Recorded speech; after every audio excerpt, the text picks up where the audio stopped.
پہاڑی راستے کے قریب جا پہنچا تھا جو خالد کے دستے کی پیش قدمی کا راستہ تھا۔ اکرمہ اور صفوان کو معلوم نہیں تھا کہ اس اسلامی دستے کا قائد خالد رضی اللہ تعالیٰ عنہ ہے۔ اکرمہ اور صفوان کا ایک آدمی کہیں بلندی پر تھا، اس نے خالد رضی اللہ تعالیٰ عنہ کو پہچان لیا اور اوپر سے دوڑتا نیچے گیا۔ اے صفوان، اس آدمی نے صفوان سے کہا، کیا تو ہمیں اجازت دے گا کہ تیری بیوی کے بھائی کو قتل کر دیں؟ میری آنکھیں دھوکہ نہیں کھا سکتی، میں نے خالد کو دیکھا ہے۔ اپنے قبیلے کی عزت اور غیرت سے بڑھ کر مجھے کوئی اور عزیز نہیں، صفوان نے کہا۔ اگر خالد میری بہن کا خاوند ہوتا تو آج میں اپنی بہن کو بیوہ کر دیتا۔ مت دیکھو کون کس کا بھائی، کس کا باپ اور کس کا خاوند ہے، اکرمہ نے کہا۔ خالد میرا بھی کچھ لگتا ہے لیکن آج وہ میرا دشمن ہے۔ خالد کا دستہ اور آگے آیا تو اس پر تیروں کی پہلی بوچھار آئی۔ خالد نے اپنے دستے کو روک لیا۔ اے اہل قریش، خالد نے بڑی بلند آواز سے کہا، ہمیں راستہ دے دو گے تو محفوظ رہو گے۔ ہمارے رسول صلی اللہ علیہ وسلم کا حکم ہے کہ اس پر ہاتھ نہ اٹھانا جو تم پر ہاتھ نہیں اٹھاتا۔ کیا تمہیں اپنی جانیں عزیز نہیں؟ میں تمہیں صرف ایک موقع دوں گا۔ تیروں کی ایک اور بوچھار آئی۔ ہم تیرے رسول صلی اللہ علیہ وسلم کے حکم کے پابند نہیں۔ خالد، اکرمہ نے للکار کر کہا، ہمت کر اور آگے آ، ہم ہیں تمہارے پرانے دوست صفوان اور اکرمہ، تو مکہ میں زندہ داخل نہیں ہو سکے گا۔ خالد نے تیروں کی دوسری بوچھار سے معلوم کر لیا تھا کہ دشمن کہاں ہیں۔ خالد نے اپنے دستے کو روک کر پیچھے ہٹا لیا اور اپنے کچھ آدمیوں کو پہاڑیوں کے اوپر سے آگے بڑھنے اور تیر اندازوں پر حملہ کرنے کے لیے بھیج دیا۔ اکرمہ اور صفوان خالد کے ان آدمیوں کو نہیں دیکھ سکے۔ تھوڑی سی دیر میں یہ آدمی دشمن کے سر پر جا پہنچے۔ وادی سے خالد نے حلہ بول دیا جو اس قدر تیز اور شدید تھا کہ قریش کے پاؤں اکھڑ گئے۔ خالد نے اوپر سے بھی حملہ کرایا تھا اور نیچے سے بھی۔ کہاں ہو اکرمہ؟ خالد للکار رہے تھے۔ کہاں ہو صفوان؟ وہ دونوں کہیں بھی نہیں تھے۔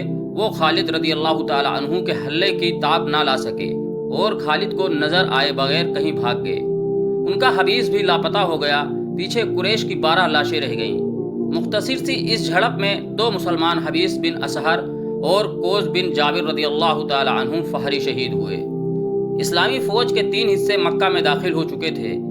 خالد کا دستہ ابھی نہیں پہنچا تھا۔ سب حیران تھے کہ اہل مکہ نے مزاحمت نہیں کی، پھر خالد کے نہ آنے کی وجہ کیا ہو سکتی ہے؟ ایک قاصد کو دوڑایا گیا۔ وہ خبر لایا کہ خالد 2 مسلمانوں کی لاشیں لے کر آ رہا ہے اور اس کے دستے نے قریش کے 12 آدمی مار ڈالے ہیں۔ رسول کریم صلی اللہ علیہ وسلم نے سنا تو آپ صلی اللہ علیہ وسلم بہت برہم ہوئے۔ آپ صلی اللہ علیہ وسلم اچھی طرح جانتے تھے کہ خالد جنگ و جدل کا دلدادہ ہے۔ اس نے بغیر استعال کے لڑائی مول لے لی ہوگی۔ خالد کے مکہ آنے کی اطلاع ملی تو رسول اللہ صلی اللہ علیہ وسلم نے انہیں بلا کر پوچھا کہ اس حکم کے باوجود کہ لڑائی سے گریز کیا جائے، انہوں نے قریش کے 12 آدمیوں کو کیوں مار ڈالا؟ خالد رضی اللہ تعالی عنہ نے حضور اکرم کو بتایا کہ اکرمہ اور صفوان کے ساتھ قریش کے متعدد آدمی تھے جنہوں نے ان پر تیر برسائے۔ خالد رضی اللہ تعالی عنہ نے یہ بھی بتایا کہ انہوں نے اکرمہ اور صفوان کو ایک ایک موقع دیا تھا، لیکن انہوں نے تیروں کی ایک اور بوچھار پھینک دی۔ رسول خدا صلی اللہ علیہ وسلم نے ابو سفیان سے پوچھا کہ اکرمہ اور صفوان کہاں ہیں؟ ابو سفیان نے بتایا کہ وہ مکہ کے دفاع میں لڑنے کے لیے چلے گئے تھے۔ رسول خدا صلی اللہ علیہ وسلم کو یقین ہو گیا کہ لڑائی خالد نے شروع نہیں کی ہوگی۔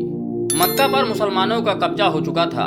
رسول اکرم صلی اللہ علیہ وسلم مکہ میں داخل ہوئے تو آپ صلی اللہ علیہ وسلم کے ہمراہ سامہ بن زید رضی اللہ تعالی عنہ، بلال رضی اللہ تعالی عنہ اور عثمان بن طلحہ رضی اللہ تعالی عنہ تھے۔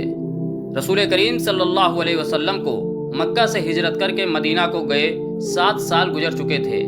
آپ صلی اللہ علیہ وسلم نے مکہ کے در و دیوار کو دیکھا، وہاں کے لوگوں کو دیکھا، دروازوں میں اور چھتوں میں کھڑی عورتوں کو دیکھا، بہت سے چہرے شناسا تھے۔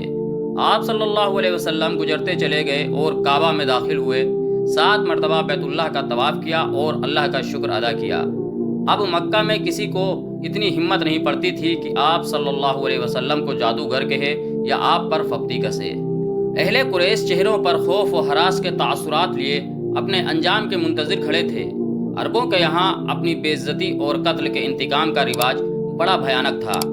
رسول اللہ صلی اللہ علیہ وسلم نے حکم دے دیا تھا کہ جو امن قائم رکھیں گے ان کے ساتھ پرامن سلوک کیا جائے گا۔ اس کے باوجود قریش ڈرے سہمے ہوئے تھے۔ اہل قریش، حضور اکرم نے لوگوں کے سامنے رک کر پوچھا، خود بتاؤ تمہارے ساتھ کیا سلوک ہو؟ لوگوں کی آوازیں بلند ہوئیں، وہ خیر اور بخشش کے طلبگار تھے۔ اپنے گھروں کو جاؤ، حضور اکرم صلی اللہ علیہ وسلم نے کہا، ہم نے تمہیں بخش دیا۔ رسول اللہ صلی اللہ علیہ وسلم کی حیات مقدسہ کی عظیم گھڑی تو وہ تھی جب آپ صلی اللہ علیہ وسلم نے کعبہ میں رکھے ہوئے بتوں کی طرف توجہ دی۔ بتوں کی تعداد 360 تھی۔ ان میں ایک بت حضرت ابراہیم علیہ السلام کا بھی تھا۔ اس بت کے ہاتھوں میں تیر تھے۔ ان تیروں سے بت کھانے کے پیشوا فال نکالا کرتے تھے۔ حضور اکرم صلی اللہ علیہ وسلم کے ہاتھ میں ایک موٹی اور مضبوط لاٹھی تھی۔ آپ صلی اللہ علیہ وسلم نے اس لاٹھی سے بت توڑنے شروع کر دیے۔ آپ صلی اللہ علیہ وسلم اپنے جد امجد حضرت ابراہیم علیہ السلام کی سنت کو زندہ کر رہے تھے۔ آپ صلی اللہ علیہ وسلم بت توڑتے جاتے اور بلند آواز سے کہتے جاتے، حق آیا باطل چلا گیا، بے شک باطل کو چلے جانا تھا۔ مورخ لکھتے ہیں کہ ایسے لگتا تھا جیسے یہ شدائے حضور اکرم کی لاٹھی کی ہر جرب سے کعبہ کی دیواروں سے اٹھ رہی ہوں۔ کعبہ سے بتوں کے ٹکڑے اٹھا کر باہر پھینک دیے گئے اور کعبہ عالم اسلام کی عبادت گاہ بن گیا۔ اس کے بعد آپ صلی اللہ علیہ وسلم نے مکہ کے انتظامی امور کی طرف توجہ دی۔ قریش اور دیگر قبائل کے لوگ اسلام قبول کرنے کے لیے آتے رہے۔ بت صرف کعبہ میں ہی نہیں تھے، مکہ کے گرد و نواح کی بستیوں میں مندر تھے، وہاں بھی بت رکھے تھے۔ سب سے اہم بت عجا کا تھا، جو چند میل دور نخلا کے مندر میں رکھا گیا تھا۔ رسول اکرم صلی اللہ علیہ وسلم نے عزا کا بت توڑنے کا کام خالد رضی اللہ تعالی عنہ کے سپرد کیا۔ خالد رضی اللہ تعالی عنہ نے اپنے ساتھ 30 سوار لیے اور اس مہم پر روانہ ہو گئے۔ دوسرے مندروں کے بت توڑنے کے لیے مختلف حبیس روانہ کیے گئے تھے۔ عجا کا بت اکیلا نہیں تھا، چونکہ یہ دیوی تھی اس لیے اس کے ساتھ چھوٹی دیویوں کے بت بھی تھے۔ خالد رضی اللہ تعالی عنہ وہاں پہنچے تو مندر کا پروہت ان کے سامنے آ گیا۔ اس نے التجا کی ان کے بت کو نہ توڑا جائے۔ مجھے عجا کا بت دکھاؤ۔ خالد نے نیام سے تلوار نکال کر پروہت سے پوچھا۔ پروہت موت کے خوف سے مندر کے ایک بغلی دروازے میں داخل ہو گیا۔ خالد رضی اللہ تعالی عنہ اس کے پیچھے گئے، ایک کمرے سے گزر کر اگلے کمرے میں گئے تو وہاں ایک دیوی کا بڑا ہی خوبصورت بت چبوترے پر رکھا تھا۔ پروہت نے بت کی طرف اشارہ کیا اور بت کے آگے فرش پر لیٹ گیا۔ مندر کی داشیاں بھی آ گئیں۔ خالد رضی اللہ تعالی عنہ نے تلوار سے اس حسین دیوی کا بت توڑ ڈالا اور اپنے سواروں سے کہا کہ بت کے ٹکڑے باہر بکھیر دو۔ پروہت دہاڑے مار مار کر رو رہا تھا اور داسیاں بین کر رہی تھیں۔ خالد رضی اللہ تعالی عنہ نے دیویوں کے بت بھی توڑ ڈالے اور گرج کر پروہت سے کہا، کیا اب بھی تم اسے دیوی مانتے ہو جو اپنے آپ کو ایک انسان سے نہیں بچا سکی؟ پروہت دہاڑے مارتا رہا۔ خالد فاتحانہ انداز سے اپنے گھوڑے پر سوار ہوئے اور اپنے سواروں کو واپسی کا حکم دیا۔ جب خالد رضی اللہ تعالی عنہ اپنے 30 سواروں کے ساتھ مندر سے دور چلے گئے تو پروہت نے جو دہاڑے مار رہا تھا بڑی زور سے کہا لگایا۔ پجارنیں بھی بین کر رہی تھیں، وہ بھی ہنسنے لگیں۔ عجا کی توہین کوئی نہیں کر سکتا، پروہت نے کہا۔ خالد جو خود عجا کا پجاری ہوا کرتا تھا بہت خوش ہوگا کہ اس نے عجا کا بت توڑ ڈالا ہے۔ عجا زندہ ہے، زندہ رہے گی۔ یا رسول اللہ صلی اللہ علیہ وسلم، خالد نے حضور اکرم صلی اللہ علیہ وسلم کو اطلاع دی، میں عجا کا بت توڑ آیا ہوں۔ کہاں تھا یہ بت؟ حضور اکرم صلی اللہ علیہ وسلم نے پوچھا۔ خالد نے وہ مندر اور اس کا وہ کمرہ بتایا جہاں انہوں نے یہ بت دیکھا اور توڑا تھا۔ تم نے عجا کا بت نہیں توڑا خالد؟ رسول کریم صلی اللہ علیہ وسلم نے کہا، واپس جاؤ اور اصلی بت توڑ کر آؤ۔ مورخ لکھتے ہیں کہ عجا کے 2 بت تھے، ایک اصلی جس کی پوجا ہوتی تھی، دوسرا نقلی تھا۔ یہ غالباً مسلمانوں کو دھوکہ دینے کے لیے بنایا گیا تھا۔ خالد کا خون کھولنے لگا۔ انہوں نے اپنے سواروں کو ساتھ لیا اور نخلا کو روانہ ہو گئے۔ مندر کے پروہت نے دور سے گھڑ سواروں کو آتے دیکھا تو اس نے مندر کے محافظ کو بلایا۔ وہ پھر آ رہے ہیں، پروہت نے کہا۔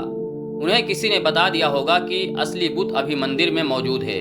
کیا تم عجا کی عزت کی حفاظت کرو گے؟